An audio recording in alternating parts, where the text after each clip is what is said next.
Aussi riche et diversifié que cela puisse paraître, mesdames et messieurs, plusieurs titres ont fait la une des canards parus ce jour dans les kiosques à Cotonou. Nous sommes bien évidemment le 24, lundi 24 août de l'an 2020. Bienvenue à toutes et à tous et merci de vous installer confortablement. C'est l'heure de votre programme intitulé Écho du kiosque sur Révélation Web TV. Et comme vous le savez, nous allons donc à la recherche des lecteurs du kiosque pour leurs avis et commentaires par rapport donc aux différents sujets et titres. Alors, tout de suite, je vais retrouver le premier lecteur. Bonjour monsieur. Bonjour. Je crois que vous êtes un habitué déjà de ce programme. Oui, de vous présenter encore. Je réponds toujours au nom de Sosten Amozo. Je réside à Cotonou, ici c'est mon kiosque. Voilà. Dites-nous, quel est le journal que vous avez lu aujourd'hui? J'ai lu le matin. Le titre?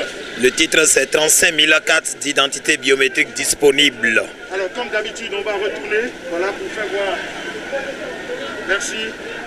Vraiment, je voudrais d'abord remercier le gouvernement qui s'est occupé des Béninois de l'extérieur, précisément le Nigeria, parce que étant menacés bien avant la fermeture de la frontière, les Béninois étaient menacés de quitter le territoire parce qu'ils ne détenaient pas des papiers légaux qui pourront les faire citoyens résidents au Nigeria.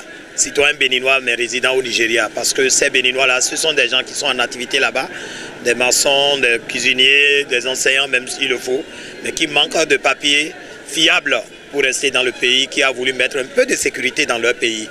Ce que le gouvernement a pris à bras le corps et est allé faire un recensement de tous ces Béninois-là qui résidaient au Nigeria. Mais au retour, voilà, ils sont revenus à avoir une disponibilité de 35 000 cartes d'identité biométrique à ces Béninois. C'est salutaire. C'est là, je voudrais, chaque fois quand tu attaques, quand quelque chose est bon aussi, il faut l'apprécier. Vraiment, c'est appréciable selon moi. Merci bien à vous, monsieur Sosten. Quand quelque chose est bon, il faut l'apprécier. Je demande qu'il aille loin encore. Il y a des Béninois un peu partout qui sont à l'est. Au président de la République et son gouvernement d'aller encore plus que les Béninois du Nigeria, qu'il aille aussi en Chine, un peu partout, dans les pays de la sous-région, le Niger, la Côte d'Ivoire. Il y a beaucoup de Béninois qui quittent la Côte d'Ivoire venir. Ils ont problème d'établir leur pièce administrative, les identifiants. Alors là, il faut qu'on fasse le recensement d'abord en Côte d'Ivoire aussi, parce que la Côte d'Ivoire étant en crise, on ne sait jamais ce qui se passera. Il faut qu'on l'identifie, il faut qu'on s'attache à la vie de nos Béninois à l'extérieur. D'accord. Merci beaucoup à vous, monsieur Sosten. Juste derrière vous, nous allons retrouver un autre lecteur du kiosque. Oui, bonjour monsieur. Bonjour. Vous allez regarder là, merci de vous présenter. Je suis Hubert Clébon. D'accord. Alors, quel est le journal que vous avez lu aujourd'hui et qu'est-ce qu'il y a? Point Média.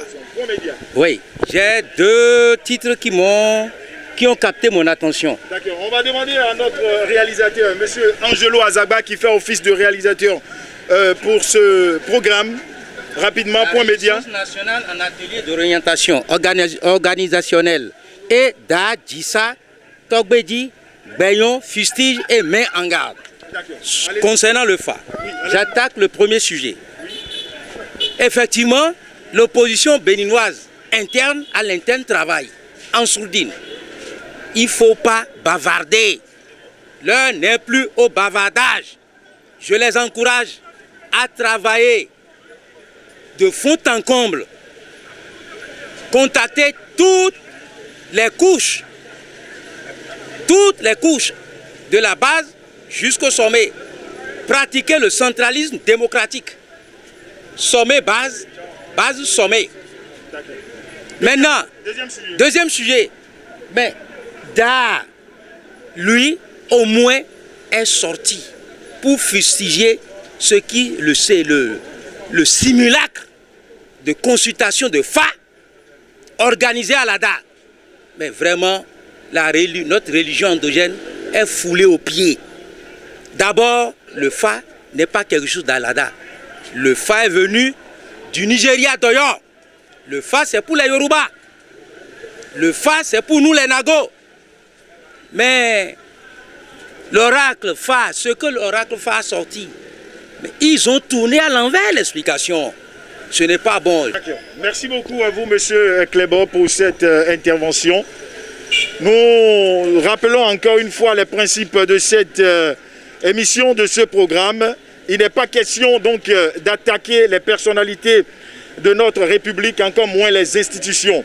Vous vous fiez seulement au titre que vous avez lu, qui est paru dans le Canard du jour, et vous appréciez, vous donnez votre avis et commentaires. Alors, derrière vous, on va retrouver un autre ami. Monsieur, bonjour. Bonjour, monsieur le journaliste. Vous vouliez bien mettre votre bavette. Oui, merci.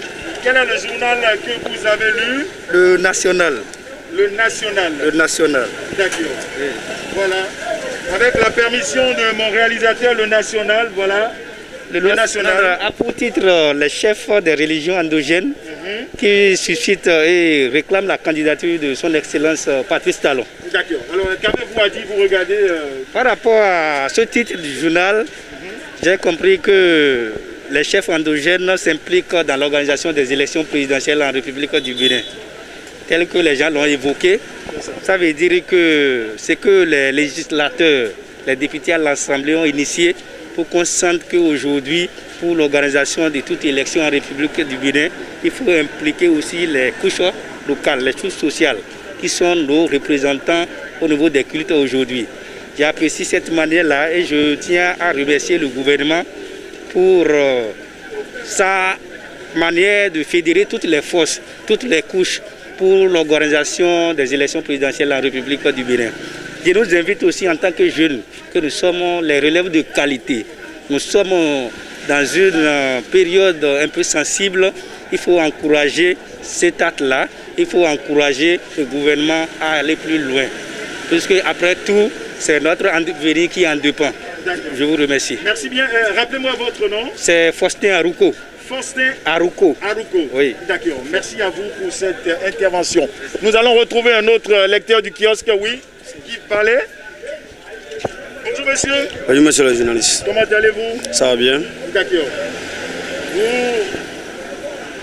Vous voudriez bien vous présenter? Et appelez-moi Dolly Roméo. Dolly Roméo, vous êtes un habitué. Oui. D'accord. Je viens de lire le journal Matin Libre. Le Matin Libre qui parle de renforcement des capacités de lutte de ces délégués, la résistance nationale en ordre de bataille. Voilà, ça c'est le sous-titre. Hein? Oui, oui. On relit, je vais aider les amis téléspectateurs. Renforcement de capacité de lutte de ces délégués, la résistance nationale en ordre de bataille. Avec la photo donc de... Monsieur l'ancien ministre Azanaï Candide. Voilà. Je voulais demander quelle bataille amène la résistance. La résistance dont il y a la trahison, il y a la division. Donc quelle bataille la résistance est en train d'amener aujourd'hui? Parce qu'on dit l'union fait la force. Mais avec la résistance aujourd'hui, je vois qu'ils ne sont pas unis pour avoir la force, pour pouvoir faire face au président en exercice Patrice Talon. Parce qu'il y a la division entre eux et ce quelle bataille ils vont amener. Parce que aujourd'hui, si nous prenons les gens qui viennent de créer le parti, les démocrates, ils fuirent les adhérents de la résistance. Mais aujourd'hui, les démocrates ils sont pris dans la résistance aujourd'hui. Vous voyez, donc la résistance est en train de se perdre un à un. Hein, alors que la résistance, ils sont unis avant les élections, je vois qu'ils peuvent parler de la bataille. Mais aujourd'hui, je vois qu'ils ne sont pas en ordre, ils ne sont pas en force pour voir sur le terrain, pour préparer les candidats en 2021. Et que le même journal parle de la seconde raconte de professeur Aïvo, hein, aux citoyens qui sont à l'extérieur, qui parlent de l'économie des monopoles. Je voulais demander à notre professeur Aïvo, les pays qui ne sont pas à côté du Nigeria, si leur économie ne sont pas très efficaces. Parce que le Togo qui n'est pas à côté du Nigeria, leurs économies sont plus élevées que l'économie du Bénin aujourd'hui. Et que toujours on nous parle, le pays qui s'adose sur le Nigeria a la chance, hein, malgré la fermeture du Nigeria aujourd'hui, pour voir la croissance de notre pays aujourd'hui. Donc ça n'a pas besoin que le Bénin doit être adosé sur le Nigeria avant d'être le pays, avant d'être un pays. Donc je vous remercie. Merci beaucoup à vous, mesdames et messieurs.